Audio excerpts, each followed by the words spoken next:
Hi everyone, my name is Tatiana, and in front of me I have the 10 cards that I made with this month's My Monthly Hero Kit. And this month I decided not to film my process. I'm just going to show you the cards I made because there are 10 of them, and that would be a very lengthy video if I was to make a process video for 10 cards.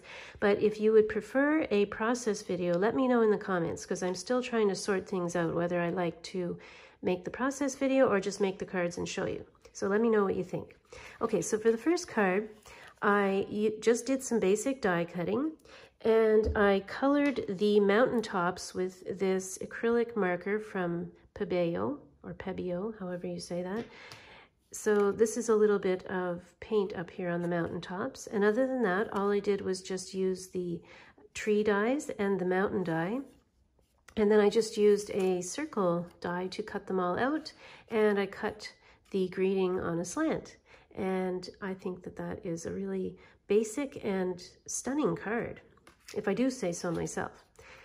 Now for the second one, I did some basic die cutting once again, and this time I used this Tim Holtz set that includes hexagons, and I used the largest hexagon from the set. And once again, I just took the tips of the mountain, the butte, and the trees, and just framed them with the die and cut them out. And then I just did some simple embossing with the embossing powder that came with the kit. And once again, this month I just left it really simple. I didn't splatter. I did splatter one of the cards, but I didn't do too much of anything. I just sort of wanted it to be simple. I just got really inspired and I got going, and I just was on a roll, and I just was on to the next card before I'd even finished the last card. Okay, so for this next one, what I did was I used the cardstock that came with the kit, and I cut the background out of slanted pieces of cardstock. So I just took the trimmer and I just kept maneuvering the paper in the trimmer until it was more like a triangle than a strip, and I put those together, and I felt like it looks to me like there are sort of rolling hills in the background. It gives that illusion. It's sort of a very I don't know, abstract or basic or minimalist look. And the trees I cut out of foam, and the foam, because this is such a plain card with the flat background and the flat greeting, I wanted there to be some dimension, so I cut the trees out of foam, and that just, it makes it feel nice when you feel the card. It's kind of squishy, and also it gives it a shadow when you're looking at it, and it gives it some depth. So for the next card, once again, I kept it very simple, and this time I used a Hero Arts heart die. This is a nesting set that Hero Arts sells, and this is the third largest die in the set. It just makes a nice heart for the front of a card. I took the Life is Beautiful stamp and I cut it out with this speech bubble die that I got, I think, on Amazon, if I'm not mistaken. And then I just colored the flower in with some pencil crayons. I just did a little bit of shading, nothing wonderful there, but I, at the bottom of the flower, there is one shade darker of the pencil crayon. The leaves I just colored with one shade all over.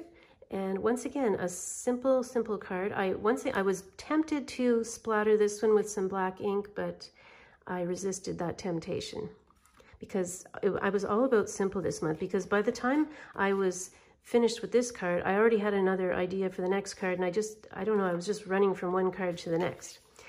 Okay, so now for this one, I did use some splatter, and I used that same flower stamp and colored it with pencil crayons, and then I just cut out a stitched oval to give it a frame. And then what I did for the background here was, I could probably just quickly demonstrate. I took a piece of 4 1/4 by 5.5 inch cardstock, and let me line up the first line. So I took a ruler and I drew a line with my pen right down straight, and then I took the ruler and I moved it over, I think it was, well, let's see here. It's about 3/4 of an inch, I guess. I just moved the ruler over 3/4 of an inch this way, and I made sure that the bottom of the ruler was 3/4 of an inch over from the line on the bottom. And then I did the same thing the other way, and I just kept moving it 3/4 of an inch over. And then I stamped the greeting right in the within the lines, and I used some pencil crayon to color with, and I just colored a little darker at the middle than I did at the outside to sort of make, like, give it some movement sort of look.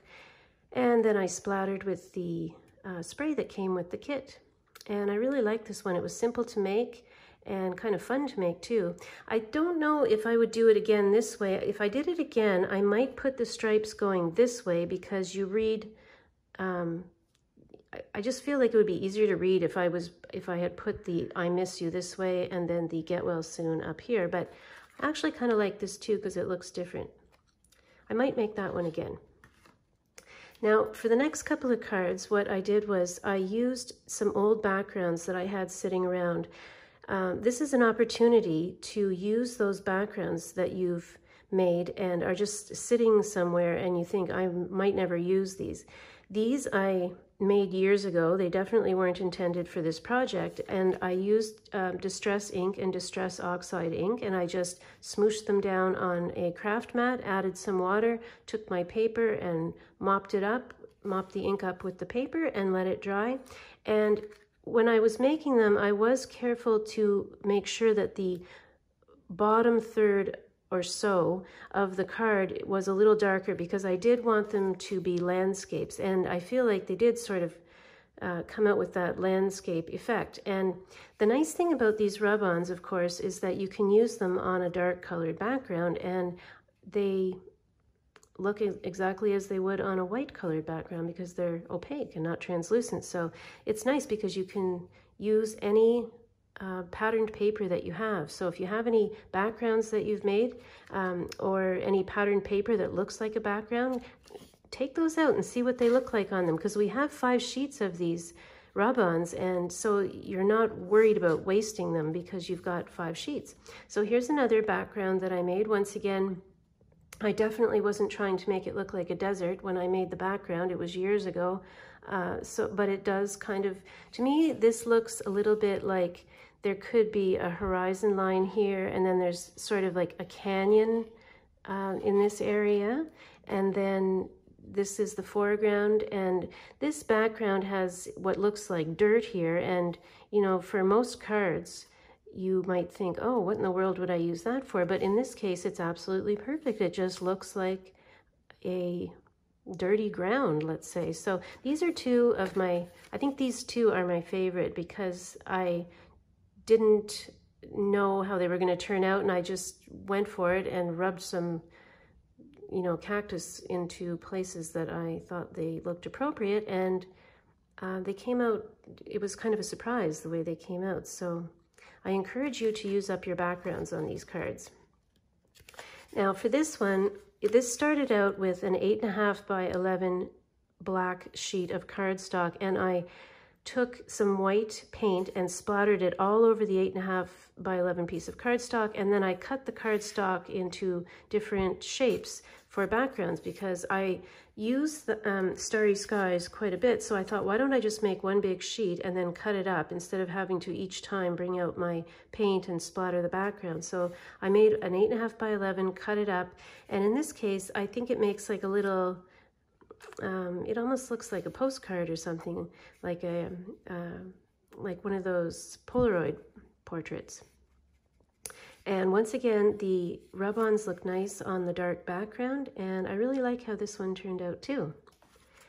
So continuing on with that spattered background that I made, I decided that I wanted to use the Butte die, and so I just did a little bit of shading in the crooks of the hills here, and once again I used the foam for the trees, so that gives, I also popped the rocky die back up onto some very thin foam tape. It's not too high because I have the foam and the foam tape, so I didn't want there to be too much dimension.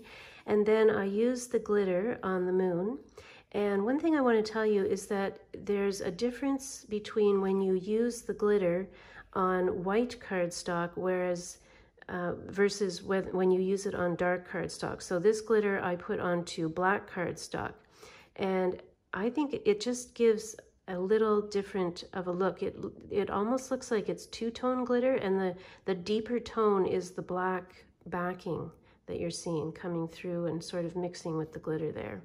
So I like this one. It's like a nighttime look to it. And another thing, I don't know how I did it, but I managed to use every saying except for one on the stamp set, and I think that's a first for me. Okay, and the last one was a little different. I felt like this Butte die looked a lot like a lunar landscape, and then I started thinking about what I had in my stash to pair with that. And then I remembered that in December of 2022, so last December, the Hero Arts My Monthly Hero Kit came with these child astronauts, and there was a moon, and there were some stars and things. So I thought, oh, that'll be perfect. And so just to give this card some interest, I stamped the moon onto some hot pink cardstock, and I just did a little bit of shading here under the boy astronaut, and I stamped the sentiment from this month's kit. And this one's really cute, I think, with that pink moon.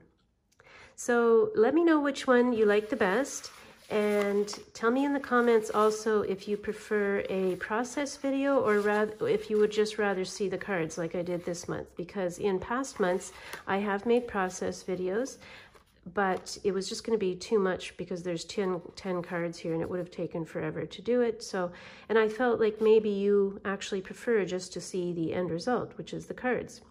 Okay, let me know what you think, and subscribe if you liked what you saw, because I do this every month, and give me a thumbs up if you think you liked it enough to give me a thumbs up. All right, thanks. Bye-bye.